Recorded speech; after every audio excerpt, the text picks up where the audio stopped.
¿Qué tal? ¿Cómo les va? Bueno, continuamos con el pensamiento de cada día y vuelvo a insistir en que si tienen preguntas o comentarios los pueden dejar abajo de los videos.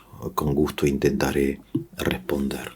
Bien, hablamos acerca del nombre como manifestación del ser, dentro de un tema general que es el tema de la relación de lo visible y lo invisible, y a su vez dentro de otro tema general, y que es el más importante, que es el tema de la encarnación.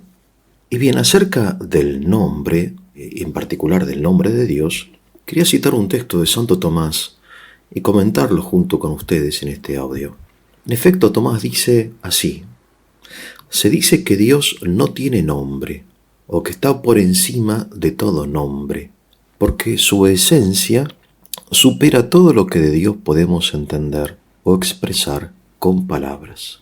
Es decir, aquí Tomás está diciendo que Dios no tiene nombre y sin embargo lo estamos nombrando al decir que no tiene nombre, ¿verdad? ¿Con qué nombre? Bueno, con el nombre Dios. Entonces, decir que Dios no tiene nombre es, como ustedes se dan cuenta, una afirmación contradictoria, porque deberíamos entonces decir que lo innombrable no tiene nombre. Pero si digo que Dios no tiene nombre, estoy nombrando con el nombre Dios a quien afirmo no tener nombre. Obviamente que Tomás aquí aclara en qué sentido se dice que Dios no tiene nombre, ¿no? Vamos a reflexionar un poco acerca de esto, ¿no? Porque pertenece a la gran tradición de la teología y de la filosofía también, ¿no? Porque trata el tema apasionante del nombre. En efecto, el pseudo Dionisio, que escribió un tratado de enorme influencia en el pensamiento cristiano, ¿no? De divinis nominibus en latín, ¿no? Acerca de los nombres divinos, dice en efecto con Santo Tomás, el Dionisio es muy anterior a Tomás en el tiempo, que solamente podemos nombrar aquello que podemos concebir, entender, comprender. Y como Dios es inefable, entonces por lo tanto no puede tener nombre. Sí, en efecto, nosotros somos conscientes de que el nombre es un signo de la idea, y la idea es una representación de la cosa. Ahora sí, no podemos representarnos la cosa, tampoco podríamos nombrarla, ¿verdad? Entonces vamos a recorrer un poco las páginas de la Biblia. En primer lugar, cuando los teólogos hablan de esto, ¿no? Generalmente se remiten a la visión que tuvo Moisés cuando la zarza ardiente. Entonces Moisés le pregunta a ese ser que está ahí, ¿no? En la zarza ardiente, ¿no? Cuya presencia él siente, le dice: dime tu nombre. Ahí Dios le dice: yo soy el que soy. Yo soy el que soy, ¿no? ¿Qué significa esta respuesta? Obviamente, estas palabras del Señor han sido objeto de reflexión de todos los grandes teólogos, incluido obviamente Santo Tomás de Aquino, pero de todos los santos padres y los teólogos modernos, ¿verdad? Bien, en primer lugar, el nombre corresponde a un ser particular. Por eso lo usamos para diferenciar las cosas. Para diferenciar las cosas que son semejantes, ¿sí? Por ejemplo, entre los hombres, ¿no? Nosotros nos diferenciamos con el nombre propio. José, no sé, Matías, Mariana, Isabel. Ahora, supongamos que existiese un solo hombre, así como existió en el primer día de la creación, en el primer momento, ¿no? de la creación, en el sexto día, cuando Dios crea al hombre. Entonces, si existiese un solo hombre, ¿cuál sería el nombre de ese hombre? Bueno, sería hombre. ¿Por qué? ¿Y por qué no hay otro hombre? Ahora, cuando aparece otro hombre, un segundo hombre, entonces para diferenciarlo vamos a necesitar llamar a uno Adán, a otro Abel, a otro Caín, ¿no? Es decir, con el nombre separamos, señalamos algo que tiene en común su naturaleza con otros individuos de su especie y que sin embargo es particular, ¿no? Por eso nosotros le ponemos un nombre, por ejemplo, a nuestras mascotas que, aunque son generalmente perros o gatos, no son el perro, sino que son este perro. Y bien, cuando Dios dice yo soy el que soy, esta respuesta no tendría sentido en una religión politeísta, porque precisamente los dioses griegos, los dioses paganos, los dioses de Egipto, de la Mesopotamia, etc., tenían nombre. ¿Por qué? Y porque no son Dios, son un Dios. Ellos pertenecen a una especie, si quieren, ¿no? A la especie de lo divino. Por eso Apolo es Apolo. Apolo no es el que es, sino que es uno de tantos, ¿no? Junto con otros dioses.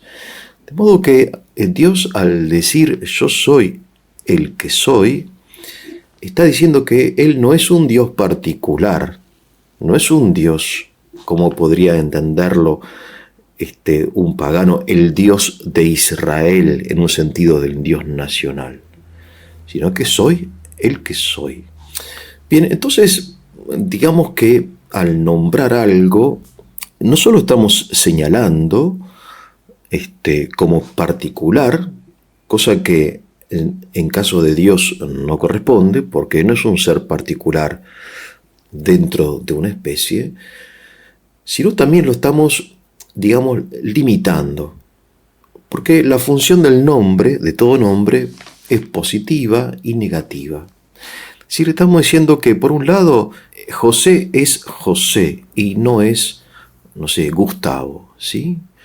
Pero por otro lado estamos diciendo precisamente que no es otra cosa, es decir, que su realidad es limitada. Es decir, por un lado, el nombre nos pone en contacto con la realidad que nombramos, ¿no? Recuerden ustedes aquello de Homero que comenté en el audio anterior, ¿no?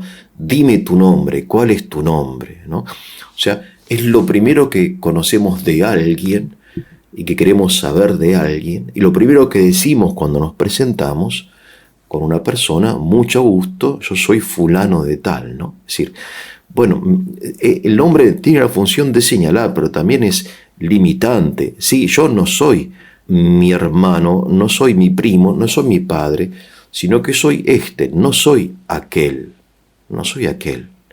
Ahora, en el caso de Dios, siendo que Dios no es un ser particular, no le corresponde tener nombre, porque al decir que Dios es esto, estamos diciendo que por lo tanto no es aquello, y Dios, por definición, es Dios. No solamente es inefable, sino que es ilimitado, no tiene límites, es infinito, ¿no? Es decir, nosotros obviamente, siendo hombres, concebimos a Dios como un ser limitado y finito, porque no podemos no concebirlo de esa forma, ¿no? Porque todo lo que concebimos, lo concebimos al modo humano, y el modo humano de concebir es limitado por parte del objeto y por parte del hombre que lo concibe, ¿no? Entonces, lo que está diciendo el Señor es que al decir yo soy el que soy, diciendo que no puede ser concebido por el hombre, porque en el momento que el hombre lo concibe, lo limita, entonces ya tiene una idea inadecuada, ¿no?, del Señor.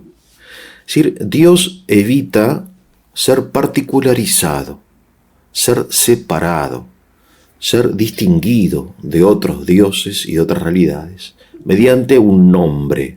Y por eso utiliza aquí el nombre de los nombres, el término más universal dentro de todos los términos, que es el término ser, ¿no? Yo soy el que soy. Bien, entonces, volviendo al texto de Santo Tomás, se dice que Dios no tiene nombre o que está por encima de todo nombre, porque su esencia supera todo lo que de Dios podemos entender o expresar con nuestras palabras, ¿verdad? Y sin embargo, nosotros, vuelvo a repetir, estamos nombrando a aquel que tiene nombre, Dios. Entonces, ¿por qué lo llamamos Dios, no? Es decir, hay una clara contradicción.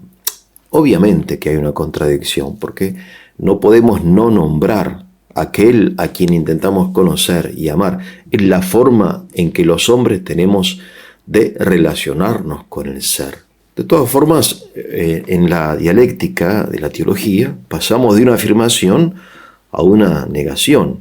Si hablamos de Dios como de aquel Dios que no tiene nombre. El nombre Dios no es originariamente un nombre propio, porque Dios viene de la misma raíz que el término día, y día significa luz, brillo diurno. De modo que lo divino, en un sentido ya simbólico, porque la luz es un símbolo, más allá de que es obviamente una realidad, cuando hablamos de lo divino en términos de luminosidad, estamos usando un símbolo, lo luminoso, ¿no? Es decir, lo divino está siempre relacionado en todas las culturas con lo luminoso, es decir, opuesto a lo oscuro, a la oscuridad de la noche, ¿no? El día opuesto a la noche, ¿no? La luz opuesto a lo tenebroso, a lo siniestro, la claridad opuesto a la oscuridad, ¿no? Lo radiante, el esplendor. De modo que hay una como primera percepción humana, es decir, sensible y espiritual, ¿no? Esta sensibilidad que tenemos nosotros, que es una sensibilidad espiritual, que hace que la luminosidad se convierta en un símbolo de lo divino, opuesto al inframundo, ¿no? Que es un lugar apagado, opaco, oscuro, ¿no? Es aquí en esta primera dualidad, ¿no? La dualidad de la luz y de las tinieblas, donde nace la religión y donde nace el nombre de Dios, ¿no? Dios es la luz que ilumina, que alumbra en la oscuridad, ¿no? Esta percepción que ya encontramos en las religiones más antiguas de la humanidad, ¿no? Que han sido estudiadas, y es un tema muy apasionante, cómo en la prehistoria los hombres concebían a Dios. Digo, esta primera dualidad, luz-oscuridad, la encontramos expresada claramente en el prólogo al Evangelio de San Juan, cuando Juan, como resumiendo la experiencia histórica de la humanidad de todos los siglos anteriores, dice: la luz brilla en las tinieblas. La luz brilla en las tinieblas. Fíjense cómo aquí podemos ver como un enlace histórico del Evangelio como cumplimiento de toda la esperanza anterior, ¿no? de la luz, ¿no? Por eso el fuego siempre tuvo un sentido sagrado, el primer símbolo de lo sagrado, más allá de la utilidad práctica que haya tenido el fuego para calentar al hombre, no sé, de las cavernas, o cocinar, no sé, las primeras comidas, en fin, tenía un sentido sagrado, ¿no? El fuego. Eso es lo que nosotros vemos cuando entramos en una iglesia, cuando vemos candelabros, velas, ¿no? La misma Pascua, que es el rito principal del año litúrgico dentro de la tradición católica ortodoxa, ¿sí? Se inicia con un rito llamado la bendición del fuego.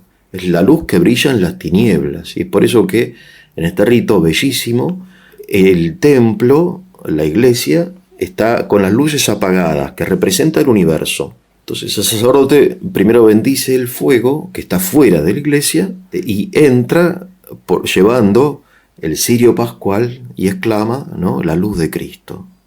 En fin, entonces ese fuego que entra en el universo, ¿no? Ese ritual que representa la luz de Cristo, ¿no? La resurrección de Cristo. Es decir, el templo apagado, la gente en silencio, ¿no? Y el templo simbolizando la humanidad, ¿no? Lumen Christi. Bien. Este ritual, digo, cristiano, que lo vemos en cada parroquia, en cada parroquia del mundo, el día de Pascua, tiene unas raíces muy profundas, ¿no? Que tiene que ver con el nombre de Dios, día, el fuego como un símbolo universal, ¿no? Es decir, es algo realmente interesante entender que el hombre siempre fue el mismo, ¿no? Es decir, siempre tuvo esta este deseo vertical, ¿no? Este amor a la luz divina, ¿no? En este sentido, el padre Leonardo Castellani tiene una estrofa de un poema. Él mismo se reconoce como heredero de los hombres que pintaron cuevas, ¿no? Es decir, las pinturas rupestres, ¿no? Quizás desciendo de esos hombres viejos, dice Castellani, que en sus cuevas pintaron animales, después ánforas, dioses y azulejos, y después cuando construyeron catedrales. Interesante, ¿no? Los hombres que pintaron animales en cuevas son los mismos que construyeron catedrales, ¿no? Las catedrales góticas en la Edad Media. ¿Por qué? Porque Dios es el día, es la luz, ¿no? La luz brilla en las tinieblas. Bien, volviendo entonces a la pregunta que da nombre a este audio, ¿tiene nombre Dios? Bueno, Dios, ya repito, no es un nombre propio como puede ser José, ¿no? Sino una forma de nombrar al que no tiene nombre y al que nadie ha visto jamás. Entre las formas de nombrar al que no tiene nombre encontramos el nombre de Dios y otros nombres que encontramos en la Sagrada Escritura, en el Antiguo Testamento. Acerca de esto les recomiendo, cuando tengan dudas acerca del sentido de algunos términos en la Sagrada Escritura, el vocabulario de León Dufour, donde él nos explica los nombres, ellos, Elohim y Yahvé, es decir, como nombres principales que se usaban y se usan en el Antiguo Testamento, ¿no? En la tradición judía y también en la tradición cristiana, ¿verdad? Porque son nombres que, sobre todo el nombre de Yahvé, ¿no? Que los testigos de Jehová insisten que es Jehová y que no es Yahvé. En fin, yo soy el que soy. En este vocabulario, el autor señala que no se trata de una afirmación de tipo, digamos, exclusivamente metafísica, como podríamos entenderla en la escuela de Santo Tomás de Aquino, ¿no? Donde él insiste en el ser como acto de ser, ¿no? Dios como el mismo ser subsistente, ¿no? O sea, la prioridad del ser, la actualidad del ser, ¿no? Que es un tema de metafísica, sino yo soy el que estoy, dice, ¿no? El que está presente.